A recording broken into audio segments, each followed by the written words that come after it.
Y bueno, este contexto tecnológico que estamos visitando hoy con el acero, con la producción de acero, ir a una planta industrial, de cierto modo es un desafío importante para la filosofía. La filosofía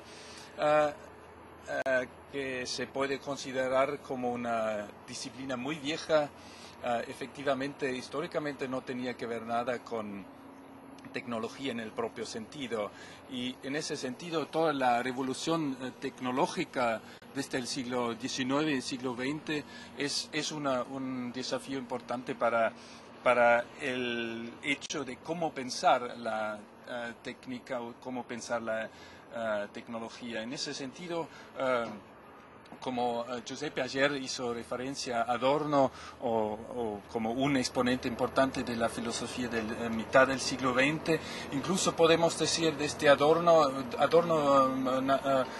se murió a los fines de los años 60, quiere decir en el momento cuando surgió la tecnología más importante de nuestra vida actual, la tecnología informática, y Adorno jamás usó una computadora, jamás se vinculó pensando lo que significa ese desafío, que el ser humano no es el único objeto, el único ser del mundo con la capacidad de pensar. ¿Qué significa eso, esa externalización del pensar en las máquinas? Eso es el gran desafío de la tecnología de la información, que es comparado con la tecnología que vamos a visitar hoy, el acero,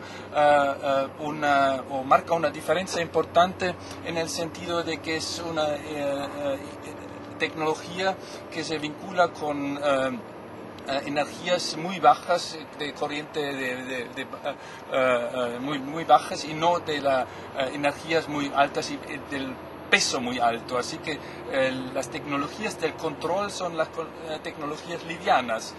Ya la máquina de vapor, como el exponente de la tecnología del siglo XIX, era un objeto muy pesado. El dispositivo que controló ese mecanismo era un dispositivo muy chiquitito llamado gobernador. Me faltan las imágenes, quizás en algún momento podemos agregar eso, pero ese gobernador que es un dispositivo de 10-15 centímetros que podía gobernar la velocidad continua de la máquina a vapor que pesaba toneladas. En ese sentido, quiere decir, la inteligencia del control es una inteligencia con energías mínimas, y eso es todo el desarrollo que se vinculaba con la tecnología de la información, con los sistemas de teléfono, de telegrafía, teléfono, que llegó a la computadora y a las redes actuales que conocemos.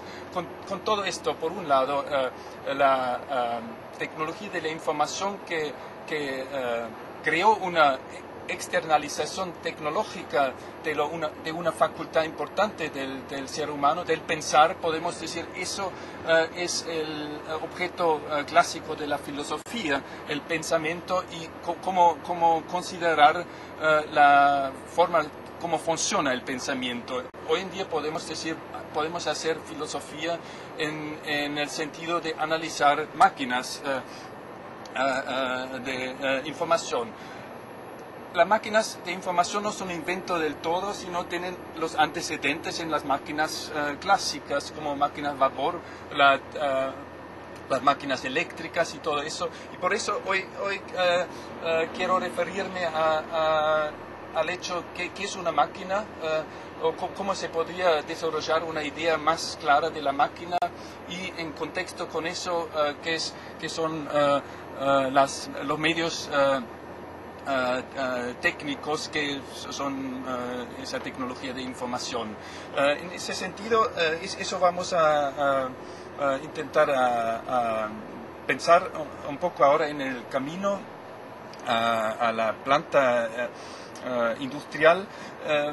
Esa insistencia o esa revolución tecnológica en los últimos años tuvo un nuevo gran hito, gran paso más allá de la tecnología de la información, que es la nanotecnología.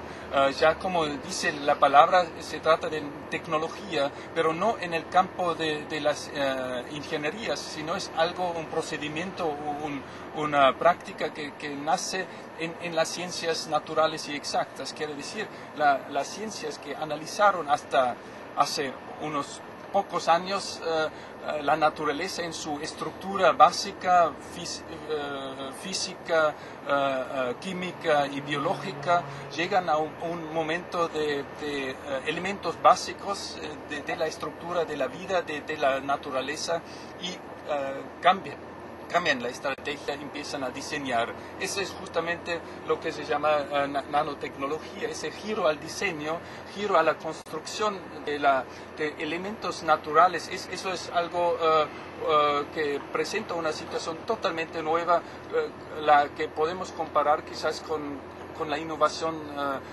fundamental que produjo la tecnología de la información a partir de la segunda mitad del siglo XX. Todo eso quiebra, de cierto modo, esas identidades clásicas que tenemos, por un lado técnica, por otro lado naturaleza y por otro lado el hombre. José ayer ya con ese lindo ejemplo de Adorno mencionó esas morenas como de la montaña que tienen o parecen ser como montos de escombros industriales, así que esa confluencia, esa posible confusión entre un objeto natural y tecnológico es algo tan sistemático que hoy en día no se puede sostener más esa distinción clara, sobre todo cuando los biólogos en las funciones básicas de las células están detectando o identificando procesos que llaman máquinas, bombas y no sé qué. Quiere decir, no son elementos orgánicos blandos o lo que sea que nosotros contraponemos clásicamente con acero, por ejemplo, sino son dentro de esos tejidos blandos, la composición de ellos son ladrillos o bombas, digamos. Entonces estamos en el campo de la tecnología y de la arquitectura en el propio sentido.